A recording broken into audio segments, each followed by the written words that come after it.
This is Pergamum. This is the Acropolis of the city that Jesus wrote one of his 7 letters to. The problem with Pergamum is that they were also getting into idolatry very much in the same way as Thyatira.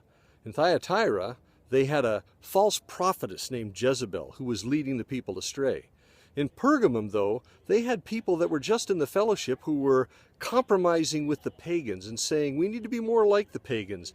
And they were getting into the practices of what Jesus said were the practices of Baal, which was the false god from the Canaanites. And they were getting into eating meat sacrificed to idols. In other words, joining themselves in worship to these idols and committing sexual immorality, which was part of their idolatry.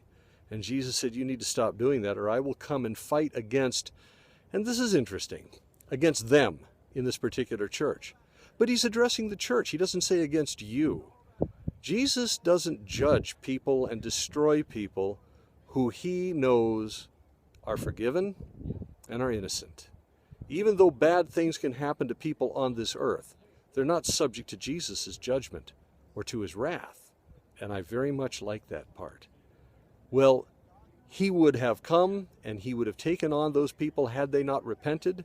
What they did here in Pergamum is unknown, but the warning is clear because Jesus warns all the churches, past, present, and future. Remember this lesson. Stay away from the idolatry. Stay away from those practices. In our modern world, we have all kinds of new idols, not the least of which is relevance, which is a real problem. That has invaded the church like nobody's business. And people want to be relevant, thinking that the old way, reading the Bible, following Jesus, trusting and obeying, just isn't enough. Well, we're going to lose the church? Not a chance. The church is God's people, and Jesus has his church. It's gone through times where it's hurt, and it's gone through times where it's been plentiful. But all in all, he is the center of it. He is the head. Well, these people, Jesus said, if you overcome, if you're victorious over this problem, I'll give you a white stone and hidden manna.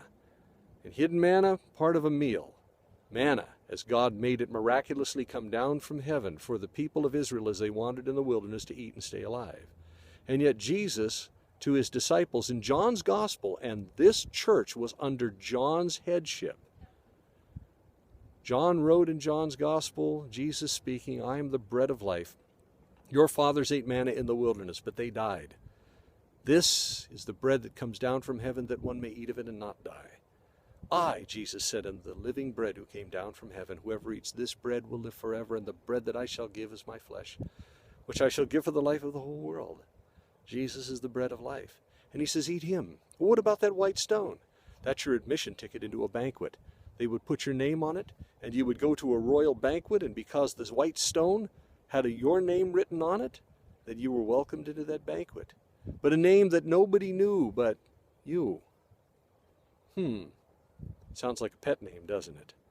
That the king at that banquet knows you so intimately that he would call you by a name that only he knew and only that you knew, because he was that intimate with you. The way you would call your wife honey or dear, or your husband by a similar name.